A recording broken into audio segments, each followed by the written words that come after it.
Where's that stress ball of yours? I need something to squeeze after having to watch that. Behind you, it's on the shelf. That's not enough. Can I throw my hat on camera, please? Nope, absolutely not. We wouldn't want to spoil the illusion or anything, would we? Before you fly off the handle, Johnny, take a deep breath. Ha, ha, ha, ha, ha. Does someone somewhere have a voodoo doll collection of this roster? As always, not helping. I guess the season's over. So,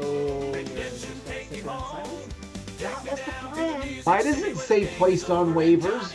Nothing said. I have to talk about dumb moves and a Preds front office. What the hell did I just watch? Do I really need to be here for this at this point? I'm not having flashbacks to Game 4 against the Canucks last spring. At this point, Johnny, you can just splice together old intros. Cue the intro.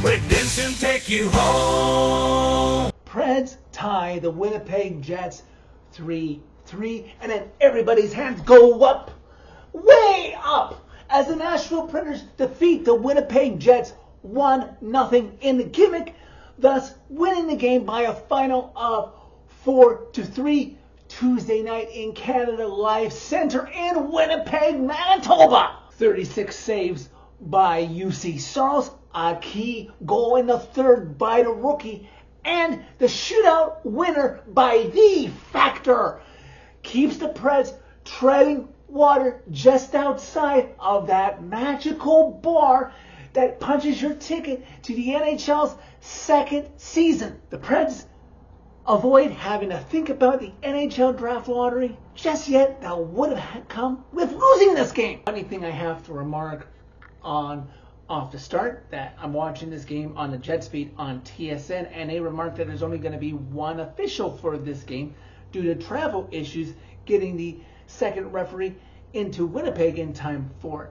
We have an e-bug situation for if either team loses their top two goalies so that somebody can be in net. Well, we can't have some local official in minor hockey be there in an emergency so that a game can be properly officiated with two referees. I was certainly hoping that there wasn't going to be any grave missed calls in this game that obviously would have affected the Preds. Preds finally on the last game of the SEC tournament road trip that took them through Canada, and they can finally come home once this game is concluded. Teams trading chances early.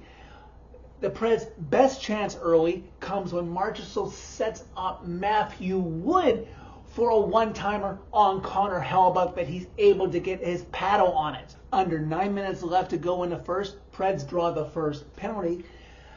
Dylan DeMello trips down Reed Schaefer, and though it takes almost the entire power play to do so, a Preds power play coming into this game that hadn't scored in 3 straight games, finally they break through. Luke Evangelista sets up Roman Josi with a blast, and somebody we've all been waiting for who seemingly had dried up after the trade deadline when he wasn't moved. Eric Holla tips it home past Hellebuyck, and the Preds have an early 1-0 lead. A couple minutes later, Ryan Ufko goes for holding Gabriel Velarde, and even though the Jets went on the ensuing power play, I thought they were going to score on a delayed penalty because the Jets kept cycling, and the Preds couldn't get their stick on it to get a whistle. But finally they do, and fortunately the Preds penalty kill is none too tired from killing off the delayed penalty, killing off the penalty as well to keep the Preds ahead 1-0. Oh, and let me not forget, because I had to go back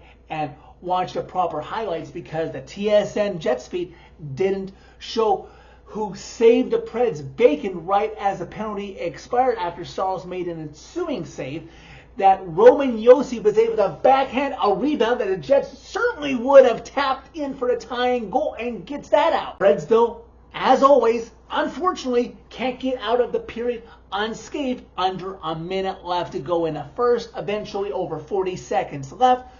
Jets in the Preds zone, attacking, miscommunication about, who's supposed to cover you? Who are you supposed to be there? Are you supposed to be there? And eventually, you can see on the replay that Brady Shea, of course it was Brady Shea, decides to pinch into deep in the right wing corner to the left of Saros, allowing Luke Evangelista to try and defend two guys. It wasn't Luke's fault. It's not Saros' fault for what's about to happen. That Josh Morrissey is able to easily, simply skate into the slot. Oh, look what I found. And score past Saros to tie this game at 1. Thank you, Brady. Thank you so much. Fortunately, the Preds didn't endure any more damage than that. This game is tied at 1 after 1. Jets out shooting the Preds 14-7. Chances traded through the first few minutes of the second period. Almost 5 minutes in, somebody who's got to work on his discipline, play a little bit better. Philip Forsberg trips down Mark Scheifele, and the Jets go right to work. It only took 10 seconds. 10 seconds for the Jets to swarm and attack down low in front of the Preds net. Eventually, Gabriel Velarde taps it home to give the Jets a 2-1 lead. Just before the halfway mark of the second period, Preds trying to create some sort of chances, some sort of offense to tie this game up again, but the Jets are badly outplaying them at that point. Well, ask and you shall receive, because after saying that out loud in the moment when I was watching this, Preds off the rush into the Jets zone, and Jonathan Marchessault sets up Philip Forsberg from an impossible angle, but it works on a one-time blast over Hellebuck and ties this game at 2 on Forsberg's 29th goal of the season. Just inches, 1 goal away from 30. Under 5 minutes left to go in the second period, Preds forced to kill off Jonathan Marchessault, tripping penalty, but they flex well, do their bleep, and kill it off. And this time, they don't allow the Jets a single shot on goal on that power play. This game ends up being tied at 2 after 2. Preds doing a lot better in the second period than they were in the first. Now only outshot 11-8 in that middle frame, but 25-15 overall. And you know how Preds fans feel on the road in close games as we enter the third. And Forsberg makes it a little bit more interesting when just over 2 minutes into the third period, Forsberg decides to trip down Gabriel Velarde, putting the Jets on the power play. The Preds penalty kill comes through again. Even third period as this game gets closer and closer to its conclusion. Good rush by the Jets under 7 minutes left to go in regulation.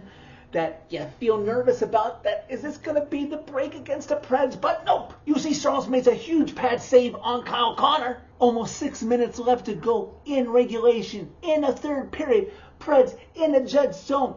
Jonathan Marchessault with the puck, pinned along the boards by Josh Morrissey. He's got his buddy, the rookie, Matt Wood, and he gets the puck backhand to him, and Matt Wood comes in and snaps it over Hellebuck's shoulder. The kid, the rookie, his 15th of the season on Preds with a crucial late lead. Now lead the Jets 3-2. We're reaching its conclusion that we hope will only take 60 minutes, under 2 minutes left.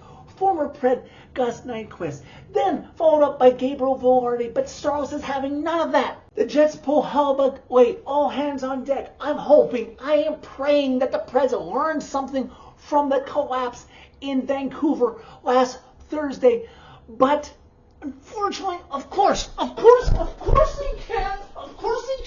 I'm wanting to smash something, but I let the anger suppress in a moment, but I was furious, as I'm sure you were, as a former Preds killer on a different team in a god-awful red in Winnipeg Jets white. Jonathan Toews, with just over a minute left, has tied this game, and the Preds have let us down again in regulation. Preds can't hold the lead, and now we're off to overtime, where the Preds have lost 5 straight games that have gone past 60 minutes, dating back to January 13th against the Edmonton Oilers. Once again, we have to settle for overtime or the gimmick to see if a vet can step up and be a hero after the vets on this team wanted to be kept together at the trade deadline. First thing, Forsberg completely misses the net on a 2-on-1 set up by Roman Josi. Jets cycle it, 3-on-3 in the Preds zone before Saros makes a huge save. Preds would have another 2-on-1 opportunity, and I didn't see that the puck would wind up on Brady Shea. Yeah, of course. Sure, Brady Shea's going to end it, and of course he doesn't. I will give the Preds credit for the chances that they did create in the fourth period, despite being outshot 4-2 in a 3-on-3, and neither team can score. This game is still tied at 3 after 65 minutes, meaning that we're off to the gimmick. Gabriel Velarde goes first for the Jets, and UC Saros makes a glove save. Ryan O'Reilly skates in as late as he can, makes Hellebuyck wait, and then snaps it up and over Hellebuyck's stick side to put the Preds up 1-0 after the first round of shooters. Second round, Mark Scheifele skates in and shoots it wide. Phil Forsberg can potentially end it if he can score, but he can't control the puck in the last minute, and Hellebuyck is able to make the save, setting up the third and potentially final round of shooters. In retrospect, I can't complain about using Ryan O'Reilly and Forsberg, but I like to imagine that Kyle Connor, who comes in, beats Saros but can't beat the post, so the Preds would win the shootout by a final of 1-0, that it had gone to third round for the Preds, that Matt would have been given a chance. He is working his butt off. That I hope Bruno sees that, and if shootouts go past 3 shooters here soon, that Wood gets a chance, but doesn't matter because, like I said, Kyle Connor missed on the Jets' third opportunity, meaning the Preds win the shootout 1-0 and walk this game off by a final of a 4-3 win. Well, the Preds stopped the bleeding at least for one night, and for the first time since January 13th,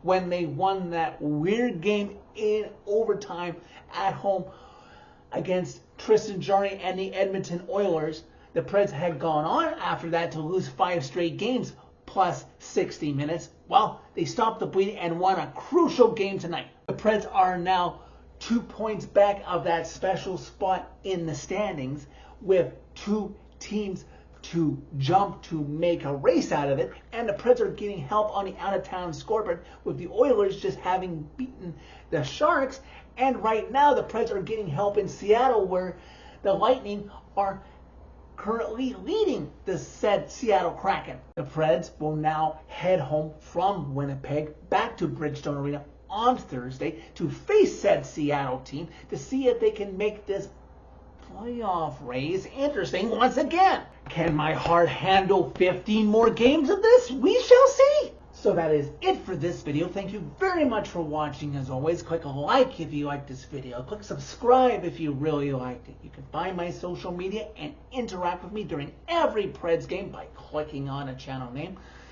Down the stretch they come. Tell all your friends about redemption. Everyone deserves a chance at redemption. The Factor proved that very point tonight, just when this team needed a vet to step up. Don't miss a chance to witness redemption.